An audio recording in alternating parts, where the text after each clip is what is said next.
On May 27, 1925, the families of Lee and Chatham counties of North Carolina were shocked when 53 of their loved ones were killed from 3 blasts at the Coal Glen mine in Farmville, North Carolina. The Coal Glen tragedy of 1925 is their constant, painful reminder of the great dangers of mining. But there is a new brand of mining that is now threatening Lee and Chatham counties.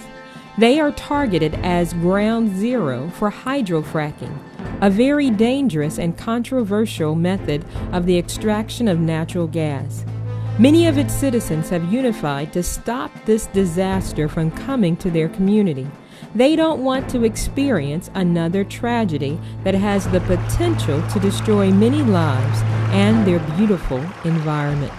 What if you were told that you have no choice to allow fracking on your property that has the potential to contaminate your water, air, soil, and threaten your life because of a split estate or a North Carolina law known as forced pooling? Lee and Chatham counties are at the center of this great debate.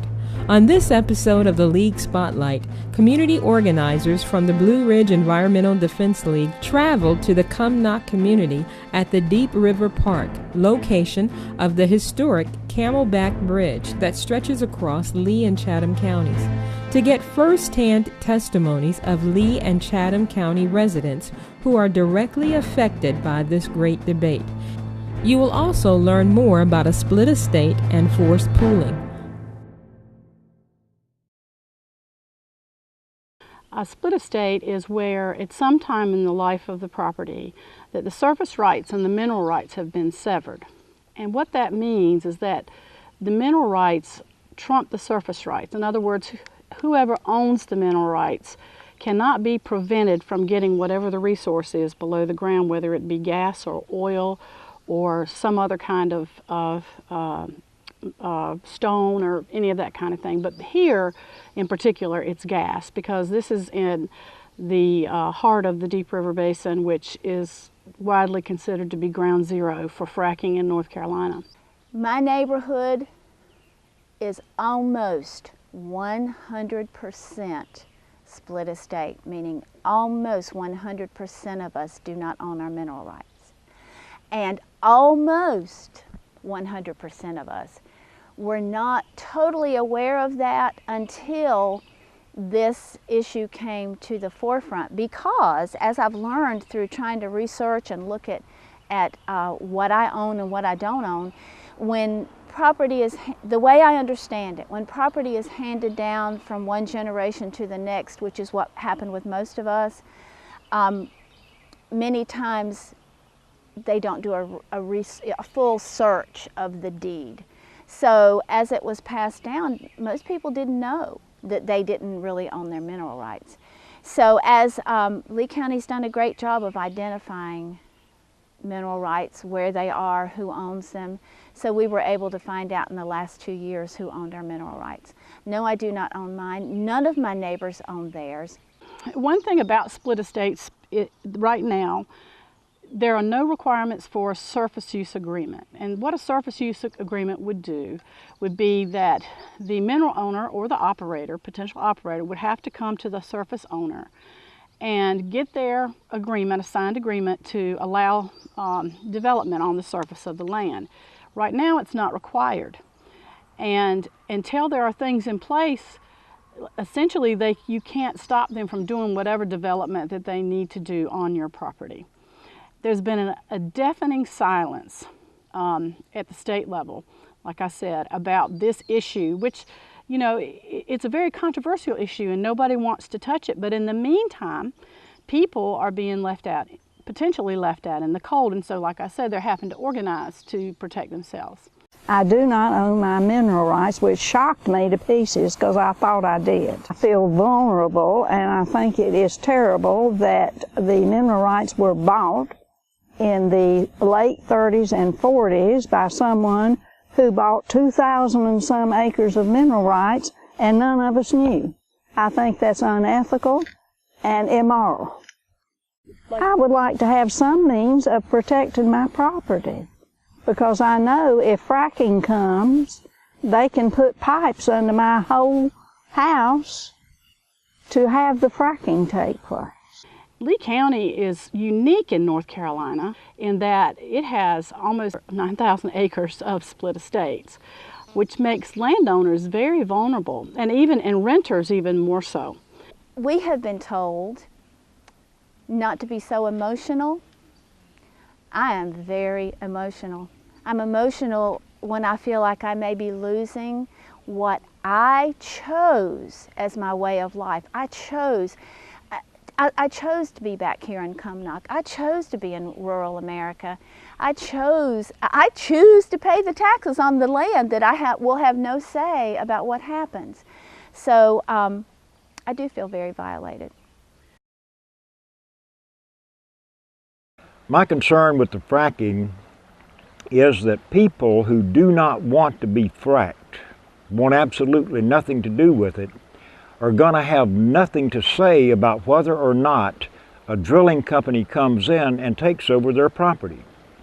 With the law being as it is concerning fracking, compulsory or forced pooling, called integration of resources in the legislation, allows a driller, if he has no rights to your property, to give you a 30-day notification by certified mail, return receipt requested, after which time he can send crews to your property to survey, cut timber, put in roads, put in pipelines, put in storage tanks, even drill a well on your property against your will.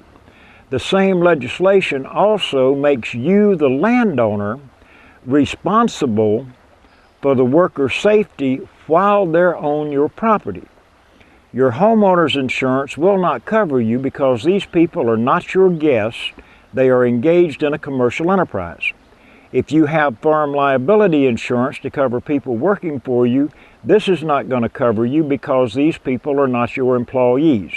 The forced pooling that these people are using is a 1945 or 1947 law that was written for liquid pools of gas or liquid pools of oil that flowed under several different properties. What we have with the shale is called tight gas. It is locked into the rock. In order for them to get to it, they have to drill down to it, set off explosions to fracture the rock, and then pump in this slurry mix to get the gas to come out. The technology exists today that they can frack right up to a person's property line, go no farther, and the person whose property is not fracked will not lose any of their resources whatsoever. Where we are today, this is a beautiful setting. A lot of times when I come to meetings in Lee County, if I'm early and I want to kind of chill out and clear my head, I'll come down here and sit for a few minutes at the park here. And even though it's privately owned, if forced pooling is allowed, and if the industry comes here, this park could potentially be compelled into a drilling unit and could be developed if they find gas here. I don't think that our lawmakers, our legislature, the Mining and Energy Commission, or the DENR is doing anything to protect the individual landowner or personal property rights. They are giving your personal property rights to the oil and gas industry. They say that if they mess your property up, destroy or whatever, that they will restore your property when they leave. I defy any person, any company to restore 20 acres of 200-year-old forest land and the habitat that it provides.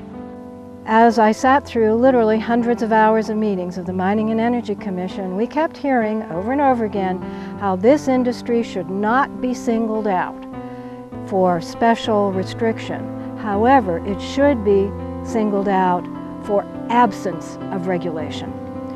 That, to me, is the most horrible two-sided coin that I can envision for the state of North Carolina.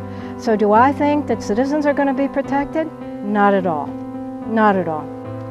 As I attended the fracking meetings, it was clear to me that local government has to be willing to step up to the plate, because the legislature in Raleigh is not interested in having local governments interfere with what they consider state business, except we all live here.